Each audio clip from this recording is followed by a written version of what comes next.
మిత్రులారా నమస్తే. నేను మీ ప్రసాదమూర్తి. పొద్దుటే పేపర్లో ఒక రిపోర్ట్ చూశానండి. షాక్ అయ్యాను. Literally shocked. ఎందుకంటే ఇది తెలంగాణలో ప్రభుత్వ పాఠశాలల సంఖ్య గణనీయంగా పడిపోతుంది.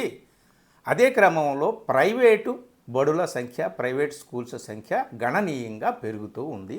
లాస్ట్ 10 ఇయర్స్లో ఏం జరిగింది అనేటటువంటిది ఒక రిపోర్టు ఇదిగో ఈ పత్రికలో, హిందూ పత్రికలో నేను చూశాను. గవర్నమెంట్ స్కూల్స్ 1969 గవర్నమెంట్ స్కూల్స్ మూతబడ్డాయంటండి ఈ 10 ఏళ్లలో. అదే క్రమంలో ప్రైవేట్ స్కూల్స్ విపరీతంగా పెరిగాయి. దీనికి సంబంధించినటువంటి ఒక డేటా ఒకటి ఈ పత్రికలో ఇచ్చారు. అదేమిటంటే unified district information system for education అనేటటువంటి డేటా అన్నమాట. మనకి ఆ data department of school education వారు ఇచ్చినటువంటి డేటా. ఇది ఎవరో బయట ఇచ్చినటువంటి వాళ్ళది కాదు. సో ఈ డేటా ప్రకారం ఏం జరుగుతుందండి, మనం ఇప్పుడు ఇంకా 4 రోజుల్లో అటు ఎర్రకోట మీద ప్రధానమంత్రి గారు, ఇటు రాష్ట్రాల్లో ముఖ్యమంత్రులు, గవర్నర్లు విపరీతంగా ఉపన్యాసాలు దంచేస్తారు. ఇన్ని దశాబ్దాల స్వాతంత్ర్యం అనంతరం మనం ఎక్కడున్నామా అంటే క్రమక్రమంగా ప్రైవేటు హస్తాల్లోకి వెళ్ళిపోతున్నాము. ప్రైవేటు వ్యవస్థల చేతుల్లోకి వెళ్ళిపోతున్నాము. వాళ్ళ చేతుల్లో దేశాన్ని పెట్టి మనం తమాషా చూస్తున్నాము. కేవలం ఎన్నికల్లో మాత్రమే పాల్గొంటున్నాము. అందుకనే ఇంత దౌర్భాగ్యం. పేపర్ల లీకుల దగ్గర నుంచి, ఎగ్జామినేషన్స్లో అవకతవకల దగ్గర నుంచి, అవినీతి దగ్గర నుంచి, పిల్లల ప్రొటెస్టులు, వీటన్నిటినీ చూస్తే విద్యా వ్యవస్థ ఎంత విషతుల్యంగా మారింది. విద్యా వ్యవస్థ ప్రైవేట్ చేతుల్లోకి వెళ్ళిపోయింది. అందుకనే ఇన్ని అవకతవకలు, ఎంత అవినీతి చోటు చేసుకుంది. ఎందరో ఆత్మహత్యలకు కారణమవుతుంది. ప్రైవేటు రంగం ఎక్కడైతే విస్తరిస్తుందో, ముఖ్యంగా వైద్య రంగాల్లో ప్రైవేటు ఎక్కడైతే తన పంజా విప్పుతుందో ఆ దేశం పూర్తిగా కొనారిల్లిపోతుంది. ఈ ఒక్క చిన్న రిపోర్ట్ మీరు తెలుసుకోండి. మొత్తం ఓవరాల్గా ఏమైందో ఒకసారి చూసుకోండి. ఈ 10 ఏళ్ళు అంటే 2016-17 నుంచి 2025-26 మధ్యకాలంలో ఏం జరిగింది? ఈ మధ్యకాలంలో ఓవరాల్గా స్కూల్స్ సంఖ్య 41,762 నుంచి 43,134 పెరిగింది. ఓవరాల్ స్కూల్స్ పెరిగాయి. కానీ విచిత్రం ఏమిటంటే గవర్నమెంట్ స్కూల్స్ మూతపడ్డాయి, పడిపోయాయి. ఈ 10 ఏళ్లలో 1969. ఆ ప్రభుత్వం ఈ ప్రభుత్వం అని కాదు, గత 10 ఏళ్ల నుంచి చెప్తున్నటువంటి లెక్క అన్నమాట ఇది. సో ప్రభుత్వంలో ఉన్న ప్రతి ఒక్కరిని కూడా బోనెక్కించేటటువంటి లెక్క అన్నమాట. ఇట్లాంటి స్టాటిస్టిక్స్ మనం తప్పనిసరిగా పట్టించుకోవాలన్నమాట. సో అన్ని స్కూల్స్ పెరిగాయి, కానీ ప్రభుత్వ స్కూల్స్ ఎందుకు మూతపడ్డాయి ఏమిటి అనేది ప్రభుత్వాల్లో ఉన్నటువంటి పాలకులు చెప్పాల్సినటువంటి పరిస్థితి. ఓవరాల్గా ఎన్రోల్మెంట్ పెరిగింది. పిల్లలు పెరుగుతూ ఉంటారు కదా. సో పిల్లలు చదువుకునేటటువంటి పిల్లల సంఖ్య పెరిగింది. ఎంత పెరిగింది? దగ్గర 17% పెరిగింది, 16.8%. కానీ విచిత్రంగా గవర్నమెంట్ స్కూల్స్లో ఎన్రోల్మెంట్ పడిపోయింది. అంటే గవర్నమెంట్ స్కూల్స్లో పిల్లలు చేరడం అనేటటువంటిది తగ్గిపోయింది, పిల్లల అడ్మిషన్ తగ్గిపోయింది. ప్రైవేట్ స్కూల్స్లో విపరీతంగా పెరిగింది. అది ఎలాగయ్యా అంటే మీరు చూడండి, దాదాపు 41% అంటండి ప్రైవేట్ స్కూల్స్లో ఎన్రోల్మెంట్ పెరిగింది ఓవరాల్గా. ఈ డేటా మనకు చెప్తుంది. 41% పెరిగిపోయింది ఈ 10 ఏళ్లలో. సో అంటే ఎక్కడైతే పెరిగింది సంతోషించడం కాదు. ప్రైవేటు రంగంలో ఎక్కడైతే ప్రైవేటు రంగం బాగా అతి కీలకమైనటువంటి రంగాల్ని తన చేతుల్లోకి తీసుకుంటుందో అక్కడ ప్రజాజీవనం అల్లకల్లోలం అవుతుంది, అస్తవ్యస్తం అవుతుంది. ఓవరాల్గా ఎన్రోల్మెంట్ షేర్ ఏదైతే ఉందో ఓవరాల్ తెలంగాణలో అందులో 64.5% ప్రైవేట్ షేరే అనమాట. ఇప్పుడు చూడండి, ఈ 10 ఏళ్లలో ఏం జరిగిందా అంటే ఎన్రోల్మెంటు గవర్నమెంట్ స్కూల్స్లో 8.2% పడిపోయిందంటండి. 8.2% పడిపోయింది. అదే ప్రైవేట్ రంగంలో 41% పెరిగింది. నమస్కారం పెట్టండి, డేటా చూసి అమ్మో ఇలా జరిగిందా అని అనుకోండి అనమాట. అలాగే ప్రైవేట్ స్కూల్స్ ఎంతవరకు పెరిగాయంటే అవి 12,573 ఉండే వల్ల 13,245 పెరిగాయి అన్నమాట. అంటే బాగా పెరిగాయి. స్కూల్స్ కూడా విపరీతంగా పెరిగాయి. 5.3% ఇంక్రీజ్. ప్రైవేట్ స్కూల్స్ పెరగడం, ఇంక్రీజ్ 5.3% ఉంటే గవర్నమెంట్ స్కూల్స్ పడిపోయాయి అన్నమాట. 29,427 ఉండాల్సినవి 28,088 దగ్గరికి వచ్చింది. 4.6% డిక్లైన్, క్షీణించింది, పడిపోయిందనమాట. ఇది మిత్రులారా మన పరిస్థితి ఇలా ఉందన్నమాట. ఇక ఎయిడెడ్ స్కూల్స్ పరిస్థితి అయితే అసలు చెప్పలేము. 756 నుంచి 392కి పడిపోయింది. అంటే 48% డిక్లైన్ ఎయిడెడ్ స్కూల్స్లో. సో ప్రైవేట్ స్కూల్స్లో ఓవరాల్గా ఎంత పెరిగిందయ్యా అంటే గ్రోత్ టీచింగ్ వర్కింగ్ ఫోర్స్ గురించి వద్దామండి. టీచింగ్ వర్కింగ్ గవర్నమెంట్ స్కూల్స్లో ఎలా ఉంది, ప్రైవేట్ స్కూల్స్లో ఎలా ఉంది ఒకసారి ఇది గమనించండి. ముందు ప్రైవేట్ స్కూల్స్కి వెళ్దాం. 104,853 టీచింగ్ స్టాఫ్ ఉంటే అది ఇప్పుడు లాస్ట్ 10 ఇయర్స్లో 2,11,740కి వెళ్ళిందంటే 107,000 మంది టీచింగ్ ఫోర్స్ పెరిగిందండి.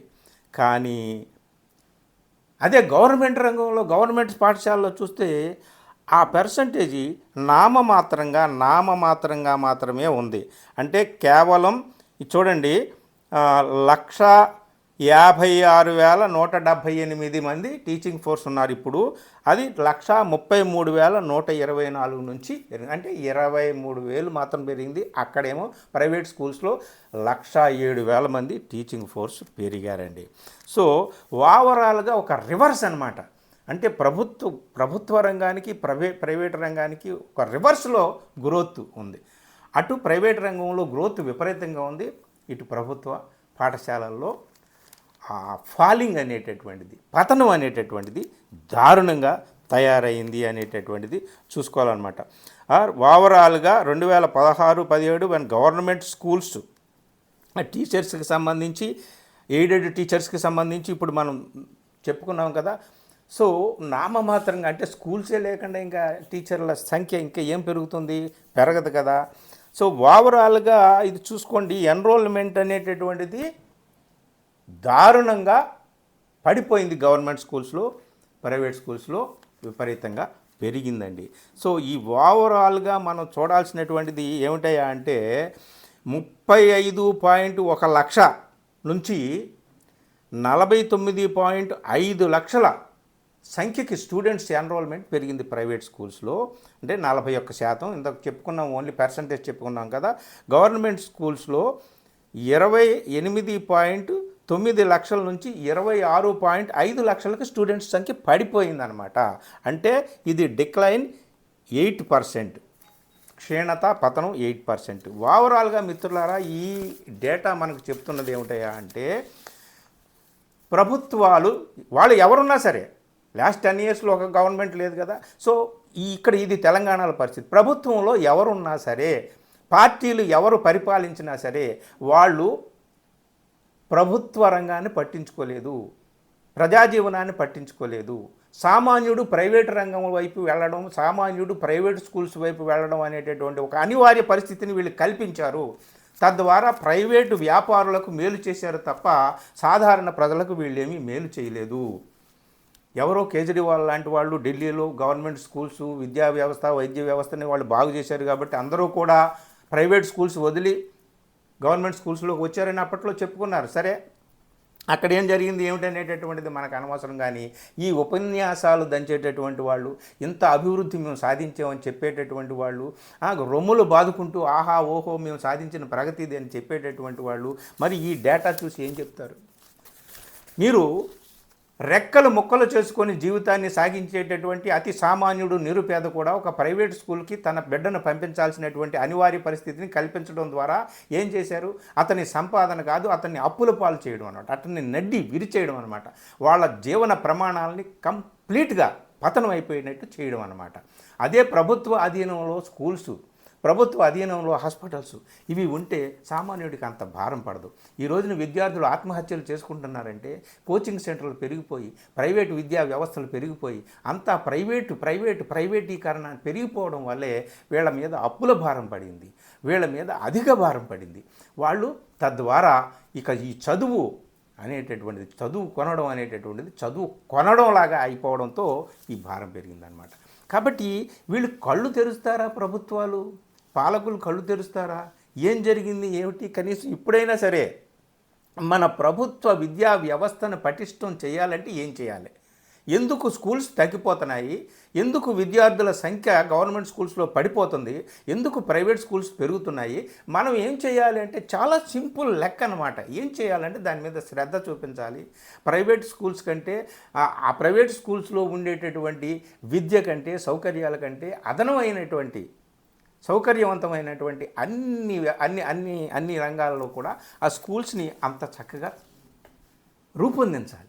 అప్పుడు ప్రైవేట్ రంగాన్ని వదిలి ప్రభుత్వ రంగం వైపు, ప్రభుత్వ పాఠశాలల వైపు అందరూ చూస్తారనమాట. కానీ చాలా బాధాకరమైనటువంటి, విషాదకరమైనటువంటిది అనమాట. సో వ్యవస్థ అసలు అతి కీలకమైనటువంటి విద్యా వ్యవస్థ.